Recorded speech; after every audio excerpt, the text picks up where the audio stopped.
नमस्कार, मैं शानवी त्रिपाठी। आप देख रहे हैं फास्ट न्यूज इंडिया। खबर है यूपी के प्रयागराज से, जहां उत्तर प्रदेश के उप मुख्यमंत्री केशव प्रसाद मौर्य ने कहा कि केंद्रीय बजट 2026-27 विकसित भारत का स्पष्ट रोड मैप प्रस्तुत करता है। इसके लिए उन्होंने प्रधानमंत्री एवं वित्त मंत्री के प्रति आभार व्यक्त किया।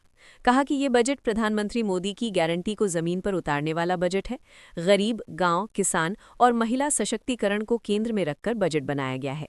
इंफ्रास्ट्रक्चर और मैन्युफैक्चरिंग को बढ़ावा देकर आर्थिक विकास को गति मिलेगी। पर्यटन, धार्मिक स्थलों और टूरिज्म सेक्टर से रोजगार के नए अवसर पैदा होंगे। महिला सशक्तिकरण के लिए विशेष योजनाएं लाई गई हैं। ये नारी शक्ति का सशक्त प्रतिबिंब है। इसमें ग्रामीण अर्थव्यवस्था, कृषि विकास और किसानों की आय बढ़ाने पर जोर दिया गया है। आर्टिफिशियल इंटेलिजेंस और नवाचार को बढ़ावा दिया जाएगा। भविष्य की सुदृढ़ अर्थव्यवस्था की तैयारी है। खेल, युवा प्रतिभाओं और स्पोर्ट्स इंफ्रास्ट्रक्चर के लिए नए अवसर सृजित होंगे। उत्तर प्रदेश को 7 हाई स्पीड रेल कॉरिडोर में से 2 महत्वपूर्ण corridor Varanasi Delhi, Varanasi Siliguri high speed rail से प्रदेश की कनेक्टिविटी मिलेगी। निवेश और औद्योगिक विकास को बल दिया गया है। बजट विकसित भारत 2047 के लक्ष्य को मजबूती से आगे बढ़ाने वाला है। आम बजट 2026-27 सुधार, विकास और आर्थिक अनुशासन के बीच संतुलन बनाकर देश को आगे बढ़ाने वाला बजट है। विकसित भारत 2047 के लक्ष्य में उत्तर प्रदेश की अग्रणी भूमिका रहेगी। इस अवसर पर विधान परिषद सदस्य सुरेंद्र चौधरी, महानगर अध्यक्ष संजय गुप्ता जी, श्रीमती निर्मला पासवान जी, विधायकगण गुरु प्रसाद मौर्य जी, दीपक पटेल जी, पीयूष रंजन निषाद जी, जिला पंचायत अध्यक्ष डॉक्टर वी.के. सिंह जी, पूर्व सांसद प्रोफेसर रीता बहुगुणा जोशी मौजूद रहीं। देखें यूपी सेंट्रल से मनोज सिंह की रिपोर्ट। गरीब हित के मामले में भी मुद्दा विहीन है, किसान हित के मामले में भी मुद्दा विहीन है, हमारे युवाओं के मामले में भी मुद्दा विहीन है। हमारी सरकार केंद्र में माननीय नरेंद्र मोदी जी के नेतृत्व में बहुत शानदार ढंग की उपलब्धियां हैं और मैं कहूं कि 11 साल में हम देश को 110 साल आगे ले जाने में कामयाब हुए हैं। कुछ गलत नहीं होगा। किसी को कुछ पूछना तो पूछ सकते। लेकिन अब जो 10 लाख तक की आबादी वाले शहर, उनको भी डेवलप करने का ऐलान इस बजट के माध्यम से, सिटी इकोनॉमिक रीजन के माध्यम से, इसमें हमारे लखनऊ, कानपुर, नोएडा, गाजियाबाद, आगरा और वाराणसी जैसे शहर के रोजगार के स्टार्टअप हब के रूप में भी डेवलप होंगे, जो कि इससे हमें बड़ी शक्ति मिलेगी।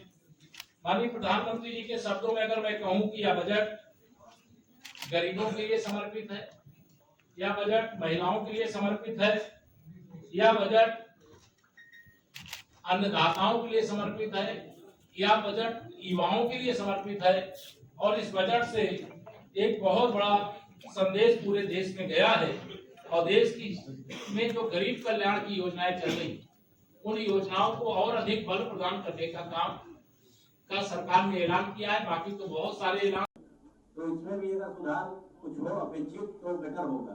अभी हर जिले में एक गर्ल्स हॉस्टल बनाने का जो ऐलान हुआ है, मैं बजट से संबंधित सूचना दे रहा हूं। बाकी अगर कोई चाहे सेंट्रल यूनिवर्सिटी से रिलेटेड हो, चाहे मेडिकल कॉलेज से रिलेटेड हो, कहीं कोई कमी होगी तो उसको ठीक करा दिया जाएगा। धन्यवाद।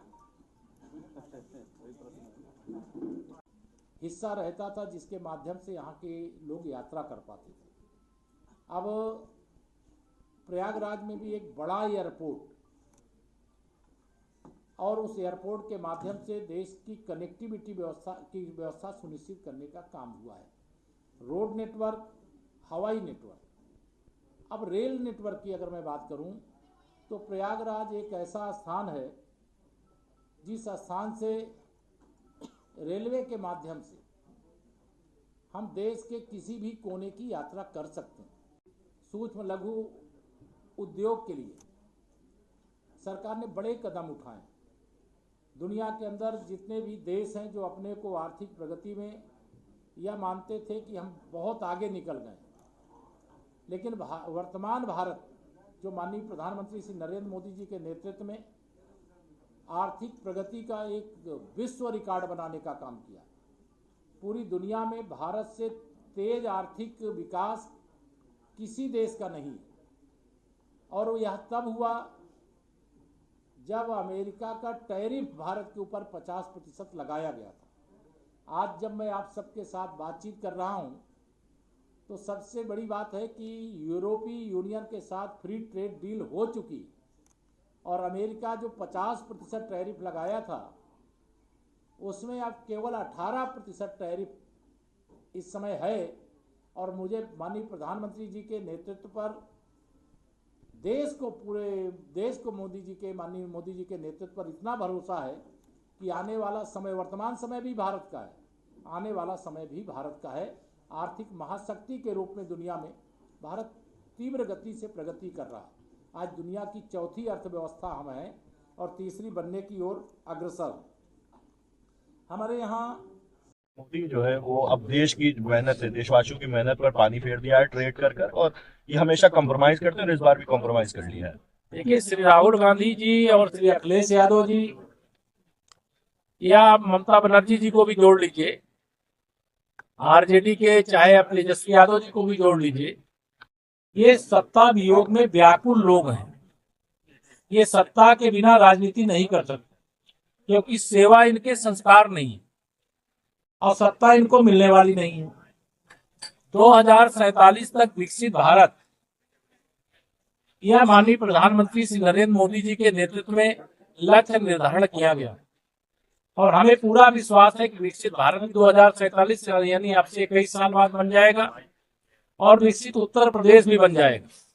और ये जो सत्ता के बिना बेचैन होकर के मुद्दा विहीन लोग फर्जी आरोप लगाते हैं, फर्जी तरीके से राजनीति करते हैं, उनकी राजनीति की ऐसी दुकान अब चलने वाली नहीं है। धन्यवाद। मैं माननीय प्रधानमंत्री जी के प्रति, देश की माननीय वित्त मंत्री जी के प्रति, भारत सरकार के सभी मंत्रिपरिषद के सदस्यों के प्रति हृदय से आभार जताता हूँ कि उन्होंने जलमार्ग की व्यवस्था जो शुरू की है। एक तो ये सस्ता परिवहन होगा, आनंददायक होगा, चाहे यात्री उसके माध्यम से आए जाएं, टूरिस्ट जाएं, और चाहे कोई माल की सप्लाई करने की चैन खड़ी करनी हो तो वह भी खड़ा हो सकेगा। यह हमारे लिए एक बहुत बड़ी उपलब्धि है। हमारे तीनों जिला अध्यक्ष महानगर से श्री संजय गुप्ता जी, गंगा पार से श्रीमती निर्मला पासवान जी, यमुना पार से श्री राजेश शुक्ला जी, जिला पंचायत अध्यक्ष डॉक्टर वीके सिंह जी, पूर्व सांसद आदरणीय दीदी रीता जोशी जी, हमारे सम्मानित विधायकगण श्री गुरु प्रसाद मौर्य जी, श्री दीपक पटेल जी, पीयूष रंजन निषाद जी, विधान परिषद के सम्मानित सदस्य डॉक्टर केपी श्रीवास्तव जी, सुरेंद्र चौधरी जी, लोकसभा में प्रत्याशी के रूप में इलाहाबाद संसदीय सीट से चुनाव लड़े श्री नीरज त्रिपाठी जी, हमारे मीडिया के प्रभारी महानगर का है ना आपके जिम्मे पवन श्रीवास्तव जी, और बजट को प्रस्तुत करने का काम किया है, उसकी जितनी प्रशंसा की जाए वो कम होगी और भारत निरंतर प्रगति करेगा, ऐसा हम सबका विश्वास है। यह मैं आप सबसे निवेदन करते हुए, और जो प्रेस नोट है वह भी मैं आपको उपलब्ध करा दूंगा। हमारी सरकार सभी क्षेत्रों में मजबूत हुई है। विपक्ष के जो कुछ साथियों ने विरोध किया है उनके पास मुद्दा नहीं, विपक्ष इस्लामाबादी वाले शहर हैं, उनको भी डेवलप करने का ऐलान इस बजट के माध्यम से, सिटी इकोनॉमिक रीजन के माध्यम से, इसमें हमारे लखनऊ, कानपुर, नोएडा, गाजियाबाद, आगरा और वाराणसी जैसे शहर ये रोजगार के एक स्टार्टअप हब के रूप में भी डेवलप होंगे, क्योंकि इससे हमें बड़ी शक्ति मिलेगी।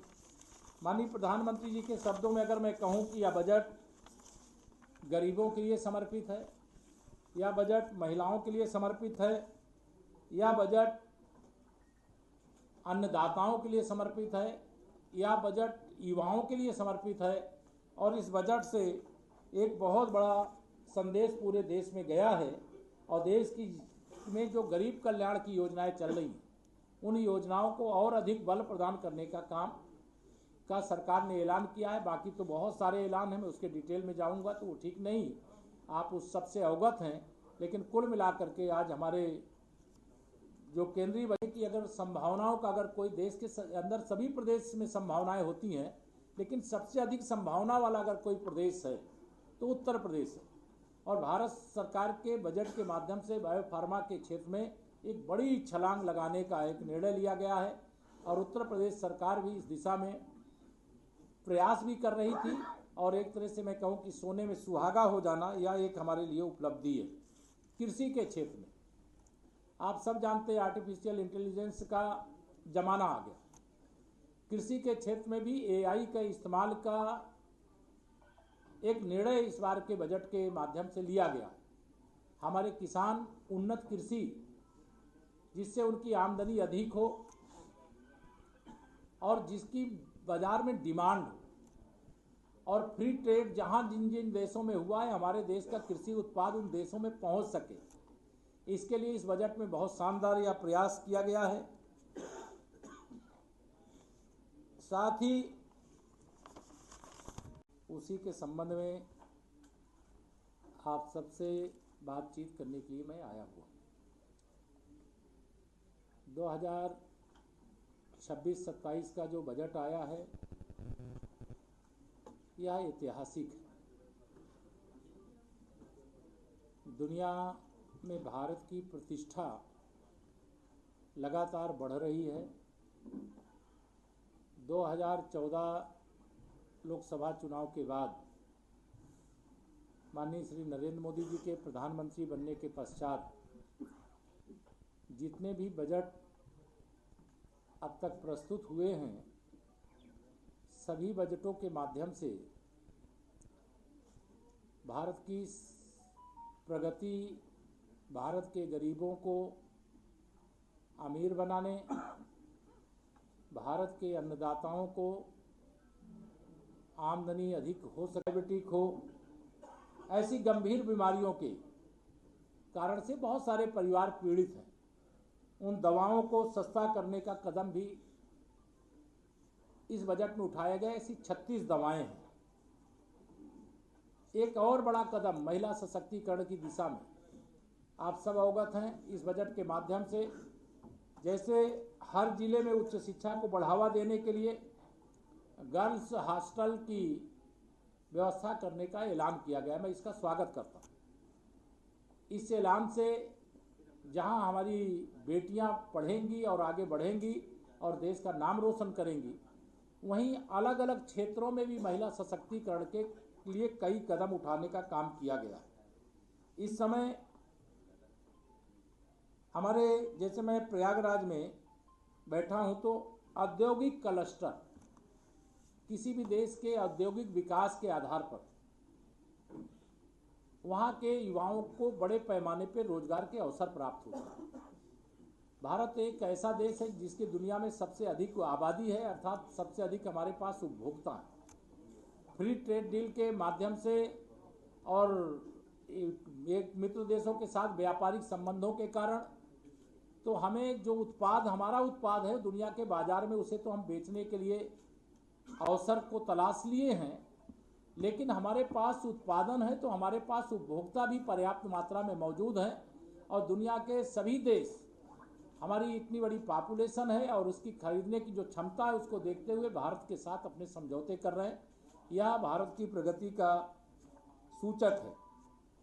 शहरी अर्थव्यवस्था को मजबूत करने के लिए आप सब जानते हैं जब 2014 में हम लोग माननीय मोदी जी के नेतृत्व में सरकार में आए थे तो स्मार्ट सिटी के तर्ज पर हम लोग जो नगर निगम भारत के युवाओं को रोजगार प्रदान करने के लिए कदम उठाए गए। लेकिन 2026-27 का बजट अगर मैं कहूं कि सारे बजटों का जो निचोड़ है वह इसके माध्यम से प्रस्तुत किया गया है तो कोई गलत नहीं होगा। 2026-27 के बजट में जहां देश के सभी राज्यों में अलग अलग क्षेत्रों में जैसे हाई स्पीड रेलवे, अब रेलवे का जब हाई स्पीड रेलवे की व्यवस्था बन रही है तो उसमें उत्तर प्रदेश को सर्वाधिक उसका लाभ मिला। पर्यटन पर फोकस किया गया इस बजट में और दुनिया में सबसे अधिक अगर पर्यटक किसी एक राज्य में इस समय आए हैं तो वह उत्तर प्रदेश है। तो देश की प्रगति तो है पर्यटन के क्षेत्र में और पर्यटन के माध्यम से रोजगार। अभी बहुत बड़ी संख्या में हमारे बौद्ध तीर्थ स्थल, पूर्ववर्ती सरकारों ने सदैव उनकी उपेक्षा किया। हम हिंदू तीर्थ स्थलों का विकास भी कर रहे हैं और बौद्ध तीर्थ स्थलों का भी विकास करने का इस बजट के माध्यम से ऐलान किया गया है। मैं इसका स्वागत करता हूँ। राष्ट्रीय राजमार्गों को लेकर के अगर मैं प्रयागराज की धरती पर बैठा हूँ तो यहाँ राष्ट्रीय राजमार्गों का नेटवर्क 2014 के बाद इतना अधिक विस्तार हुआ है चौड़ीकरण के साथ कि उस नेटवर्क को देखने के बाद आप इसको टेलर मान लें और पूरी पिक्चर हिंदुस्तान की अगर आप देखना चाहें तो रोड का नेटवर्क हमारा बहुत अधिक मजबूत हुआ है। 2014 के पहले हवाई नेटवर्क अगर हम प्रयागराज के हवाई अड्डे को भी मॉडल मान लें तो 2014 से का रोड मैप है। गरीबों को अमीर बनाने के लिए अनेक अवसर प्रदान करने का ये बजट है। पर्यटन की दृष्टि से प्रगति के नए मुकाम को छूने का ये बजट है। महिलाओं के सशक्तिकरण के लिए यह बजट पूरी तरह से समर्पित करने का काम किया है।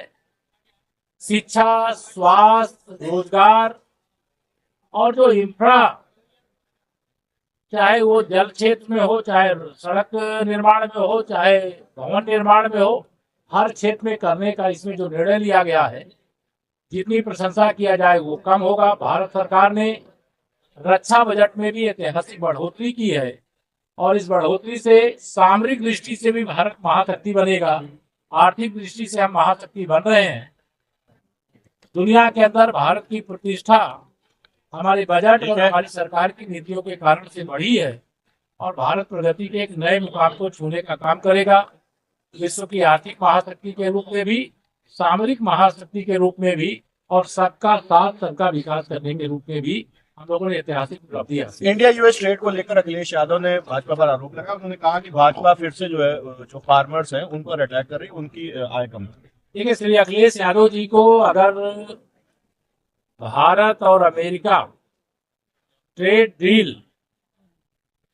की पूरी जानकारी नहीं है तो कोई प्रतिक्रिया उनको देने से बचना चाहिए। मैं जैसे अब भारत और अमेरिका के मामले में कोई प्रतिक्रिया दूं वो मेरे असर का मामला नहीं है, लेकिन मैं ये जानता हूं कि अगर टैरिफ 50% था और टैरिफ वो 18% घट करके हुआ है तो ये मोदी है तो मुमकिन। अगर यूरोपीय यूनियन 27 देश 45 करोड़ से अधिक की आबादी का क्षेत्र अगर फ्री ट्रेड डील का एग्रीमेंट हुआ है तो ये मोदी है तो मुमकिन है। यूके जो कभी हमारे देश पर राज्य करता था, आज उसके साथ फ्री ट्रेड डील हुई है और दुनिया में 5वें नंबर की वो अर्थव्यवस्था है और हम 4थे नंबर की अर्थव्यवस्था। तो ये अपने आप में भारत की प्रगति को दर्शाता है। हमारी आर्थिक प्रगति लगभग 7% अनुमानित है। दुनिया को ये विश्वास नहीं था कि भारत इतनी तीव्र गति से प्रगति करेगा, लेकिन भारतवासियों को भरोसा है और अब पूरी दुनिया को भरोसा है कि भारत को प्रगति करने से कोई रोक नहीं। राहुल गांधी ने आरोप